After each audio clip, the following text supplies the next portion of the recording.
स्वागत है आपका एस टीवी न्यूज पर। आज की प्रमुख खबरों के साथ मैं हूं अंसारुल हक। सबसे पहले सुर्खियां। अनंत चतुर्दशी को लेकर देवापुर घाट पर जलबोझी के लिए डाक बम कांवरियों की उमड़ी भीड़। जगह जगह लगाए गए हैं डाक बम सेवा शिविर। दहेज लोभियों ने एक बार फिर कर दी नवविवाहिता की निर्मम हत्या। अधजले शव को सड़क पर रखकर परिजनों एवं ग्रामीणों ने किया प्रदर्शन। महज चंद महीने पहले हुई थी शादी। राष्ट्रीय जनता दल की ओर से 28 सितंबर को मोतिहारी में अति पिछड़ा सम्मेलन का होगा आयोजन। कार्यक्रम की सफलता के लिए राजद नेताओं ने रथ को किया रवाना। मोतिहारी में कांग्रेस पार्टी ने चलाया सदस्यता अभियान। कई जनप्रतिनिधियों सहित सैकड़ों लोगों ने ली पार्टी की सदस्यता। मोतिहारी चैम्बर ऑफ कॉमर्स एवं बीरगंज चैम्बर ऑफ कॉमर्स के बीच द्विपक्षीय व्यवसायिक बैठक हुई आयोजित। व्यवसायिक दृष्टिकोण से अति महत्वपूर्ण यह बैठक कल बीरगंज स्थित चैम्बर भवन में की गई आयोजित। प्रखंड कार्यालय परिसर में वार्ड सदस्यों का एक दिवसीय धरना प्रदर्शन। सरकार पर अपने अधिकारों और मान सम्मान को ठेस पहुंचाने का लगाया आरोप। नरकटियागंज में शिविर के माध्यम से स्वच्छता कर्मियों की हुई स्वास्थ्य जांच। आधा दर्जन से अधिक पंचायतों के स्वच्छता पर्यवेक्षक एवं कर्मी हुए शामिल। मोतिहारी में टीसीएस यूथ एम्प्लॉयमेंट प्रोग्राम का किया जा रहा है आयोजन। इच्छुक छात्र जिला नियोजनालय कार्यालय में जाकर करा सकते हैं अपना पंजीकरण। महात्मा गांधी सेंट्रल यूनिवर्सिटी में नव प्रवेशित विद्यार्थियों के लिए एंटी रैंगिंग जागरूकता कार्यक्रम का किया गया आयोजन। यूनिवर्सिटी के प्रॉक्टर ने कहा, रैंगिंग मानवीय और सामाजिक मूल्यों पर है आघात। ढाका में गणपति पूजा अर्चना हुई संपन्न। श्रद्धालुओं ने प्रतिमाओं का किया विसर्जन। और इस चंपारण लियो क्लब ने बच्चों के बीच बांटी स्टेशनरी सामग्री। उपहार पाकर बच्चों के चेहरे खिले।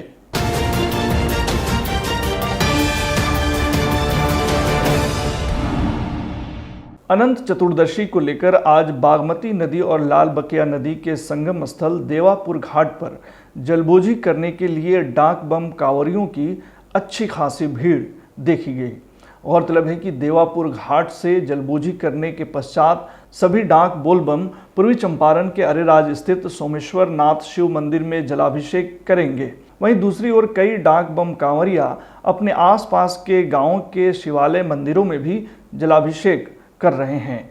इस दौरान शिवहर सांसद रमा देवी ने ढाका थाना गेट के नजदीक व्यवसायिक संघ द्वारा लगाए गए निःशुल्क डाक सेवा शिविर का फीता काटकर उद्घाटन किया। वहीं ढाका मुख्य पथ से पचपकड़ी देवापुर घाट तक कई जगहों पर समाजसेवी जनप्रतिनिधियों के द्वारा डाक बम के लिए मुफ्त सेवा शिविर लगाया गया है। शिविर में फल, शरबत, स्वच्छ पानी, चाय सहित चिकित्सा आदि की व्यवस्था की गई है। स्थानीय लोग भी डाक बम सेवा के लिए तत्पर देखे जा रहे हैं। इस दौरान बेलवा घाट से अरेराज तक स्थानीय लोग भी डाक बम सेवा के लिए तत्पर देखे जा रहे हैं। वहीं सुरक्षा की दृष्टि से प्रत्येक जगहों पर दंडाधिकारियों की प्रतिनियुक्ति की गई है। प्रत्येक जगह पर पुलिस बल के जवान नजर आ रहे हैं। सहयोग से ये होता है, 4 दिन का होता है, 9वीं 10वीं 81 82। हाँ, 4 रोज का लगता है। इसमें बाहरी आदमी से हम लोग कोई सहयोग नहीं लेते हैं, पूरा गाँव का सहयोग रहता है। ये मलकोनिया पंचायत के संघ के तरफ से ये आयोजन लगभग 13 सालों से किया जा रहा है, लगभग 2009 से ये हमेशा लगता है। और यहाँ पंचायत के सभी लोग, ज़्यादातर लोग मलकोनिया वासी तन मन धन से पूरा लगे रहते हैं कांवरिया के सेवा में, जिसमें सारी सुविधाएं A to Z उपलब्ध रहता है। खाना, नाश्ता, फलहार, चाय, पानी, शरबत, दवा, हर चीज़ का प्रबंध किया जाता है और ये हर साल होता है। बढ़ते हैं अगली खबर की ओर। एक बार फिर दहेज के खातिर बहू की हत्या का एक मामला प्रकाश में आया है। यह घटना पूर्वी चंपारण के हरसिद्धि थाना अंतर्गत बाबू टोला की बताई जा रही है, जहां एक नवविवाहिता को दहेज की बलि चढ़ा दी गई। खबर के मुताबिक सुगौली थाना क्षेत्र के श्रीपुर गोपालपुर के रामवती देवी की पुत्री फुलपरी का कसूर सिर्फ इतना था कि वह एक गरीब परिवार की बेटी थी और उसकी विधवा मां उसके ससुराल वालों के द्वारा मांगे जा रहे दहेज की रकम व मोटरसाइकिल नहीं दे पाई थी। बताया जा रहा है कि मृतिका की शादी इसी साल मार्च महीने में हुई थी। घटना के बाद ससुराल वाले फरार हैं। वहीं आक्रोशित परिजनों व ग्रामीणों ने अर्धजले शव को बीच सड़क पर रखकर प्रदर्शन किया।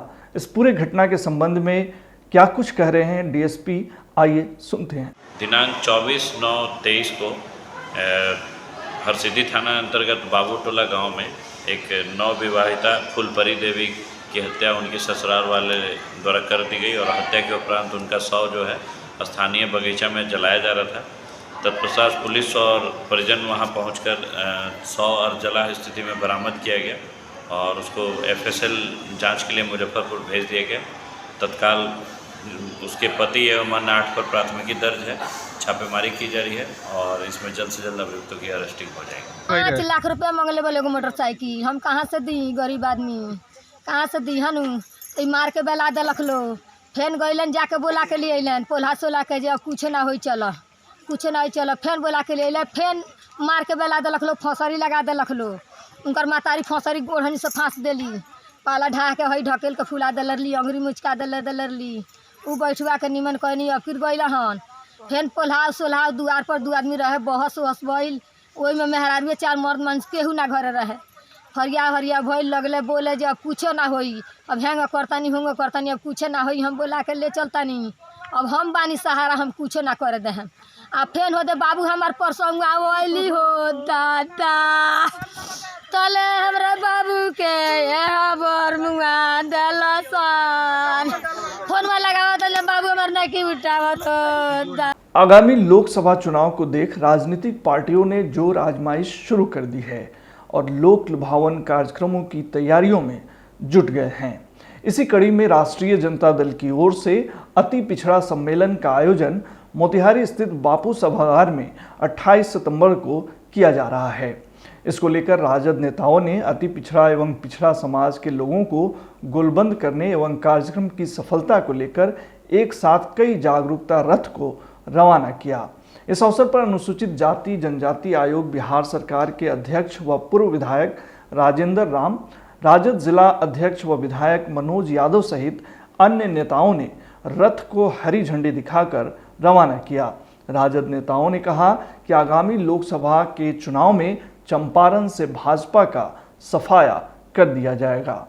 अति पिछड़ा का महासम्मेलन होने जा रहा है, जिसमें 12 विधानसभा से जो अति पिछड़े के जो महत्वपूर्ण साथी हैं और बिहार प्रदेश के जो हम लोग के राष्ट्रीय महासचिव हैं श्याम रजक जी और अति पिछड़ा के अनीता देवी जिला प्रदेश अध्यक्ष अरविंद सहनी जी और अनीता देवी जी हैं। तो समाज में जो प्रेम भाव खत्म हो गया है, जो ओबीसी पर हमला हो रहा है, जो ओबीसी का हकमारी हो रहा है, उसके विरोध में और बिहार में फिर से महागठबंधन का सरकार बने और ओबीसी के सभी भाई जो हम लोग के शुरू से साथ दिए हैं, तो सभी लोगों को बुला के उन लोगों को सम्मेलन हम लोग बापू सभागार में कराने जा रहे हैं।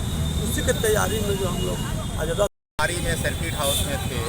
हम धन्यवाद देंगे राष्ट्रीय जनता दल के लोगों ने और पार्टी का निर्णय भी हमने सुना है और राज्य सरकार ने लगातार यह काम कर रही है कि लोकतांत्रिक जानकारी, लोकतंत्र में अति पिछड़ा अनुसूचित जाति या पिछड़ा के लोग या सामान्य वर्ग के लोग और लोकतंत्र में वोट का अधिकार क्या है, अति पिछड़ा इस चीज़ को समझे, अपना कौन है पराया कौन है, किससे देश बच सकता है, किससे किसान बच सकता है, किससे भाईचारा बच सकता है। इन तमाम चीज़ों के लिए अति पिछड़ा का भारी जुटान होने जा रहा है और उसमें हमें उम्मीद है कि हमें बुलाया गया है। हम निश्चित तौर पर उसमें हम भी शामिल होंगे ताकि लोकतंत्र के महापर्व में अति पिछड़ा अपने अधिकार और बात को समझे और आने वाले दिनों में अपने सोच और समझ करके देश अपने हित में सरकार हो इस पर निर्णय। मोतिहारी प्रखंड अंतर्गत लखौरा चौक पर कांग्रेस जिला अध्यक्ष इंजीनियर शशि भूषण राय उर्फ गप्पू राय के नेतृत्व में कांग्रेस पार्टी की सदस्यता अभियान चलाया गया। जिसमें सैकड़ों की संख्या में लोगों ने कांग्रेस पार्टी की विचारधारा से प्रेरित होकर पार्टी की सदस्यता ली। मौके पर मोतिहारी प्रखंड मुखिया संघ के अध्यक्ष सह ध्रुव लखौड़ा के मुखिया किशोरी सहनी सहित अन्य जनप्रतिनिधियों ने भी कांग्रेस पार्टी की सदस्यता ग्रहण की। कार्यक्रम को संबोधित करते हुए जिला अध्यक्ष ने कहा कि रॉबिनहुड हरकतें अमीरों को और अमीर और गरीबों को और गरीब बना रही हैं। एलपीजी सिलेंडर सहित सभी आवश्यक वस्तुओं की अत्यधिक कीमत में वृद्धि के कारण अपने लोगों को और उनकी पीड़ा को कभी परवाह नहीं है। इस दौरान पार्टी के प्रखंड अध्यक्ष रुमा खां, अरुण प्रकाश पांडे, जितेंद्र यादव सहित दर्जनों नेता उपस्थित रहे। 200 रुपया गैस का दाम कम कर दिया गया, कुछ डीजल पेट्रोल का भी दाम कम किया जाएगा, उम्मीद रखिए। लेकिन जैसे चुनाव बीतेगा, अगर इनकी सरकार आती है तो फिर ये सब जोड़कर दोबारी आपसे वसूल किया जाएगा। यदि आज के दिन में आप अपने आंख को खोलकर इस देश के भविष्य को देखकर अपने निर्णय को किशोरी भाई जैसा नहीं ले रहे हैं, इस विचारधारा से नहीं जुड़ रहे हैं, तो आने वाले समय में आप और हम अपने अगले जनरेशन को यह जवाब देने लायक नहीं रहेंगे कि आप समय रहते क्या निर्णय लिए। मोतिहारी चैम्बर ऑफ कॉमर्स एवं बीरगंज चैम्बर ऑफ कॉमर्स के बीच द्विपक्षीय व्यावसायिक बैठक आयोजित की गई। व्यावसायिक दृष्टिकोण से अति महत्वपूर्ण यह बैठक कल बीरगंज स्थित चैम्बर भवन में आयोजित की गई। बैठक के संदर्भ में मोतिहारी चैम्बर ऑफ कॉमर्स के मौजूदा प्रेसिडेंट एवं अलंकार ज्वेलर्स मोतिहारी के प्रोप्राइटर विशाल कुमार ने कहा कि बैठक वास्तव में बहुत ही फलदायी एवं कई मायनों में काफ़ी महत्वपूर्ण रही। उन्होंने कहा कि बीरगंज चैम्बर 80 साल पुरानी संस्था है और नेपाल सरकार में उनका काफ़ी महत्व है। इस लिहाज से इस द्विपक्षीय वार्ता में काफ़ी कुछ जानने और सीखने को मिला। उन्होंने कहा कि बैठक के जरिए पता चला कि रक्सौल या मोतिहारी में एयरपोर्ट की ज़रूरत चंपारण से ज़्यादा नेपाल के लोगों को है और उसके लिए वे लोग भारत सरकार से कई बार संपर्क कर चुके हैं तथा मोतिहारी चैम्बर से भी इस विषय पर व्यापक पहल की गुजारिश किए हैं।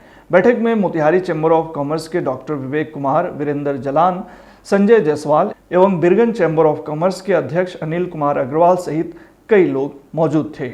मझौलिया प्रखंड कार्यालय परिसर में वार्ड सदस्य महासंघ का 1 दिवसीय धरना प्रदर्शन प्रखंड अध्यक्ष नागिना यादव की अध्यक्षता में संपन्न हुई, जिसमें प्रदेश महासचिव छोटू श्रीवास्तव, जिला अध्यक्ष दीपक कुमार, प्रखंड अध्यक्ष नागिना यादव, अरुण कुमार ठाकुर आदि ने कहा कि सरकार, मुखिया, पंचायती राज पदाधिकारी तथा पंचायत सचिव वार्ड सदस्यों के अधिकारों और मान सम्मान पर ठेस पहुंचा रही है।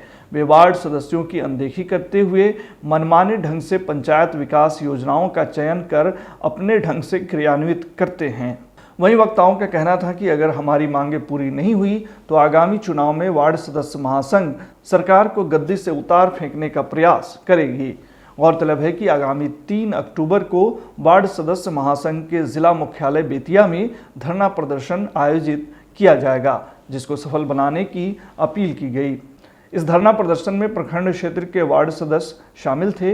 वहीं धरना प्रदर्शन कार्यक्रम का संचालन वार्ड सदस्य संतोष कुमार तिवारी ने किया। इस है कि 2017 में हम लोग को 7 निश्चय में सहभागिता मिली थी, लेकिन आज उसको सरकार के द्वारा स्वतः समाप्त कर दिया गया है, जिसके चलते हम लोग विकास कार्यों में मेरी सहभागिता नहीं है। लोग हम लोग को बार बार पूछता है कि ये काम नहीं हो रहा है, वो काम नहीं हो रहा है, लेकिन सरकार के द्वारा कटौती किया गया है, जिसके चलते वार्ड क्रियान्वयन प्रबंधन समिति में जो पैसा पहले जाता था। आज मझौलिया प्रखंड में वार्ड सदस्य संघ का जो महाधरना जो हो रहा है, इसका मुख्य उद्देश्य यही है कि चुनाव बीते लगभग 2 साल हो गया। 2 साल के अंदर वार्ड सदस्यों का जो अधिकार, जो मान सम्मान मिलना चाहिए, वो मान सम्मान आज तक नहीं मिला। इसके पिछले कार्यकाल में वार्ड सदस्यों को वार्ड प्रबंधन समिति में डायरेक्ट पैसा जाता था और वहाँ के प्रबंधन समिति बैठकर वहाँ जो विकास काम करना होता था वो हम लोग काम करते थे। लेकिन इस बार सरकार के द्वारा कोई पैसा की राशि नहीं दिया जा रहा है। इसके अलावा हम लोगों को कोई भी अगर विकास कार्य है, उस विकास कार्यों में वार्ड सदस्यों की सहभागिता सुनिश्चित नहीं हो पा रही है। नरकटियागंज प्रखंड के चार्ज सेंटर पर मंगलवार को कचरा प्रबंधन के कार्य में लगे स्वच्छता पर्यवेक्षक एवं कर्मियों की स्वास्थ्य जांच के लिए 1 दिवसीय शिविर लगाया गया। शिविर की शुरुआत बीडीओ सतीश कुमार ने की। इस दौरान सभी पर्यवेक्षक एवं स्वच्छता कर्मियों का डॉक्टर राजीव कुमार पांडे, डॉक्टर सूरज कुमार एवं डॉक्टर तरन्नुम बेगम आदि ने स्वास्थ्य जांच की। इस संदर्भ में बीडीओ सतीश कुमार ने बताया कि विभागीय निर्देश के आलोक में स्वच्छता कर्मियों का स्वास्थ्य जांच शिविर लगाया गया था, जिसके माध्यम से कर्मियों की स्वास्थ्य जांच कर आवश्यकता अनुसार निःशुल्क दवा भी दिया गया। वहीं प्रखंड समन्वयक राम विनय प्रसाद ने बताया कि शिविर में करीब 90 कर्मियों के स्वास्थ्य की जांच की गई, जिसमें कुकुरा, कुंडलीपुर, सुगौली, बनवरिया सहित आधा दर्जन से अधिक पंचायतों के स्वच्छता पर्यवेक्षक एवं कर्मी शामिल थे। पंचायत में जो ठोस और कचरा प्रबंधन का जो कार्य किया है, हर एक वार्ड से जो स्वच्छता कर्मी कचरे का उठाव जो करते हैं उनके स्वास्थ्य की जांच के लिए शिविर लगे हैं कि जो कचरा का उठाव जो करते हैं तो उससे बहुत सी बीमारी भी हो सकती है। इसके लिए ये शिविर लगाया गया है। उस शिविर में सबका स्वास्थ्य की जांच करके किया जा रहा है और जांच में जो भी पाया जा रहा है उनको बताया जा रहा है और दवाई भी जो उपलब्ध है उनको दिया जाएगा। जो नए उपस्थित हुए हैं उनके लिए उनको अगले लिए मैंने तिथि निर्धारण किया जाएगा, फिर से उसको बुलाकर उनको किया जाएगा। जिला कौशल विकास समिति के अंतर्गत जिला नियोजनालय मोतिहारी और टाटा कंसल्टेंसी सर्विसेज के संयुक्त प्रयास से टीसीएस यूथ एम्प्लॉयमेंट प्रोग्राम का आयोजन किया जा रहा है। इस कार्यक्रम के अंतर्गत टाटा कंसल्टेंसी सर्विसेज के द्वारा पूर्वी चंपारण के आर्थिक रूप से कमजोर स्नातक उत्तीर्ण छात्र छात्राओं को निःशुल्क 100 घंटे का रोजगार परक प्रशिक्षण दिया जाएगा। इस कार्यक्रम में छात्र छात्राओं को बिजनेस कम्युनिकेशन स्किल, संख्यात्मक अभियोगिता आदि की ट्रेनिंग दी जाती है। सफलतापूर्वक प्रशिक्षण पूरा करने के उपरांत अभ्यर्थियों को प्रमाण पत्र तथा टीसीएस व अन्य कंपनियों में रोजगार के अवसर भी उपलब्ध कराए जाते हैं। जिला नियोजनालय के द्वारा अभी तक इस प्रशिक्षण कार्यक्रम के अंतर्गत 3 बैच में 118 स्नातक छात्र छात्राओं को प्रशिक्षित किया जा चुका है। बताया गया है कि इस निःशुल्क प्रशिक्षण के लिए इच्छुक स्नातक छात्र छात्राएं आधार कार्ड, 10वीं का प्रमाण पत्र और स्नातक का प्रमाण पत्र मार्कशीट के साथ दिनांक 25 से 30 सितंबर 2023 तक जिला नियोजनालय कार्यालय में आकर अपना पंजीकरण करा सकते हैं। महात्मा गांधी केंद्रीय विश्वविद्यालय के बुद्ध परिसर में प्रोक्टोरियल बोर्ड द्वारा नव प्रवेशित विद्यार्थियों के लिए एंटी रैगिंग जागरूकता कार्यक्रम का आयोजन किया गया। कार्यक्रम को संबोधित करते हुए विश्वविद्यालय प्रॉक्टर प्रोफेसर प्रणवीर सिंह ने कहा कि रैगिंग मानवीय और सामाजिक मूल्यों पर आघात है, एक हानिकारक प्रथा है जो शैक्षणिक संस्थानों में छात्रों के विकास और कल्याण में बाधा डालती है। रैगिंग रोकना संस्थान का कर्तव्य है। विश्वविद्यालय के प्रोक्टोरियल बोर्ड की यह हमेशा कोशिश रही है कि हमारा संस्थान रैगिंग मुक्त हो। उन्होंने कहा कि हालांकि इस बात की खुशी है कि अभी तक रैगिंग संबंधित कोई भी शिकायत उन्हें सुनने को नहीं मिली है। वहीं मौके पर डिप्टी प्रॉक्टर डॉक्टर सपना सुगंधा ने कहा कि रैगिंग एक बहुत ही निंदनीय व्यवहार है, चाहे वो शारीरिक रूप से हो या मानसिक रूप से। मौके पर मीडिया विभाग से रवि कश्यप तथा लाइब्रेरी साइंस, अंग्रेजी, राजनीतिक विज्ञान, एजुकेशन, हिंदी एवं अर्थशास्त्र विभाग के सभी 9 प्रवेशित विद्यार्थी मौजूद थे। पूर्वी चंपारण जिला अंतर्गत ढाका हनुमान मंदिर के प्रांगण में जय महाकाल गणपति पूजा हर्षोल्लास के साथ मनाने के बाद छठे दिन पूजन काज के साथ संपन्न हुआ। पूजा संपन्न होने के बाद गणपति सहित अन्य प्रतिमाओं का विसर्जन किया गया। आपको बता दें कि ढाका महाकाल गणपति पूजा समिति के सभी सदस्यों के द्वारा प्रतिमाओं के साथ जुलूस में गाजे बाजे के साथ ढाका नगर के बैरगनिया मुख्य पथ से होकर गांधी चौक, आज़ाद चौक होते हुए ढाका स्थित बाबा मस्तराम तालाब के तट पर पहुंचे। सभी श्रद्धालुओं ने एक दूसरे के चेहरे पर गुलाल लगाकर समाज में आपसी सौहार्द बनाए रखने का संदेश दिया। इस चंपारण लियो क्लब ने मोतिहारी के गोढ़वा बासमन स्थित डेवलप कोचिंग सेंटर के प्रांगण में 53 बच्चे और बच्चियों के समक्ष उज्जवल भविष्य प्रोजेक्ट का संचालन किया। इसकी अध्यक्षता क्लब के अध्यक्ष लियो आशुतोष नारायण ने की। इस प्रोजेक्ट के अंतर्गत बच्चों में कॉपी, अंग्रेजी अनुवाद की किताब, पेंसिल किट, चॉकलेट खाने की सामग्री आदि का वितरण किया गया। मौके पर प्रोजेक्ट चेयरमैन पुष्पम सिंह ने बताया कि इस कार्य के द्वारा बच्चों का भविष्य उज्जवल बनाना ही हमारी प्राथमिकता है। मौके पर क्लब सचिव आदित्य जायसवाल, कोषाध्यक्ष अर्जुन सरदार सहित क्लब के कई सदस्य मौजूद रहे। आज के बुलेटिन में फिलहाल इतना ही। तमाम खबरों और डिबेट्स के लिए जुड़े रहिए इस टीवी न्यूज़ के साथ। और इस टीवी न्यूज़ पर प्रसारित होने वाली खबरें अगर आप अपने मोबाइल फ़ोन पर भी देखना चाहते हैं तो इस टीवी न्यूज़ के ऑफिशियल यूट्यूब चैनल को ज़रूर सब्सक्राइब करें और फेसबुक पेज पर भी आप हमें फॉलो कर सकते हैं।